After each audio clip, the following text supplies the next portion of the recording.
இருக்குது. உணவா இருக்கட்டும், நீர்நிலைகளா இருக்கட்டும், கல்வியா இருக்கட்டும், மற்ற அனைத்து விஷயங்களும் நாங்கள் ஸ்டார் குரு சேரிட்டபிள் ஃபவுண்டேஷன் மூலமாக மக்களுக்கு நற்பணிகள் செய்து கொண்டிருக்கிறோம்.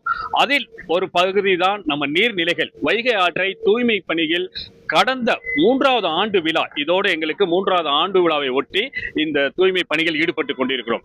ஏன் நம்ம தூய்மை பணிகள் வைகை ஆற்றை நம்மளுடைய தனிப்பட்ட முறையில் ஸ்டார் குரு ஃபவுண்டேஷன் ஈடுபட்டு கொண்டிருக்கின்றால், மக்களுடைய நலன் கருதி நீர்நிலைகளை பாதுகாக்க வேண்டும்.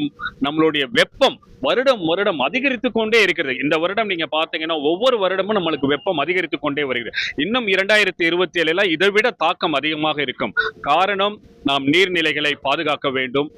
அந்த எதிர்கால நோக்கத்துடன் தான் நம்ம வைகை ஆற்றை தொடர்ந்து 3 வருடங்களாக ஆகாய தாமரை, கரையில் இருக்கும் படித்துறையில் இருக்கிற குப்பைகள், கழிவுகள், இது எல்லாத்தையும் நம்மளுடைய ஸ்டார் குரு ஃபவுண்டேஷன் தொடர்ந்து பணிகள் ஈடுபட்டு கொண்டிருக்கிறோம்.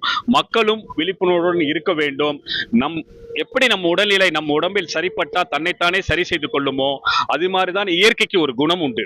இயற்கை அதில் எப்படியும் தன்னைத்தானே சரி செய்து கொள்ளும்.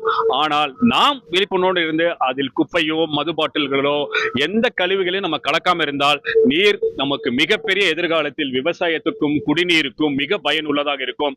இந்த சித்திரை திருவிழா ஒட்டி 2026 கடந்த 2 வருடங்களாக எந்த ஒரு அசம்பாவிதம் மக்களுக்கு இல்லாமல் ரொம்ப மாவட்ட ஆட்சியாளர்களிடம் இணைந்து, காவல் ஆணையர்களுடன் இணைந்து, மதுரை மாநகராட்சி ஆணையர்கள் இணைந்து, பொதுப்பணித்துறையுடன் இணைந்து ஸ்டார் குரு ஃபவுண்டேஷன் தொடர்ந்து பணியில் ஈடுபட்டுக் கொண்டிருக்கிறோம். இந்த முறையும் 2026 சித்திரை திருவிழாவை ஒட்டி பணியில் இணைந்திருக்கிறோம். உலக பிரசித்தி பெற்ற சித்திரை திருவிழாவில் 10 லட்சம் கோடி மக்கள் இங்க மதுரையில் நம்மளுடைய இந்த இடத்தில் கூடுகிற இடம், அந்த இடம் எப்படி இருக்க வேண்டும், அவர்கள் பாதுகாப்பு தான் மிக முக்கியம் நலன் கருதி.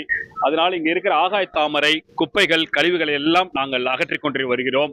அதனால் தொடர்ந்து சித்திரை திருவிழாவில் துரிதமாக வேலை பணிகள் நடந்து கொண்டிருக்கிறதுக்கு மக்களுக்கு பாதுகாப்பாகவும் இருக்கும். சித்திரை திருவிழாவை ஒட்டி நம்ம அழகர் 1ஆம் தேதி இறங்குறாரு. அதனால மக்களுக்கு மிகவும் எந்த சிரமம் இல்லாமல் அவர்கள் பார்க்கக்கூடிய அழகர் தரிசனத்தை பார்க்கக்கூடிய ஒரு இடமாகவும் நல்ல இந்த தடவை நல்ல ஒரு விழிப்புணர்வுடன் நாங்கள் செய்து கொண்டிருக்கிறோம்.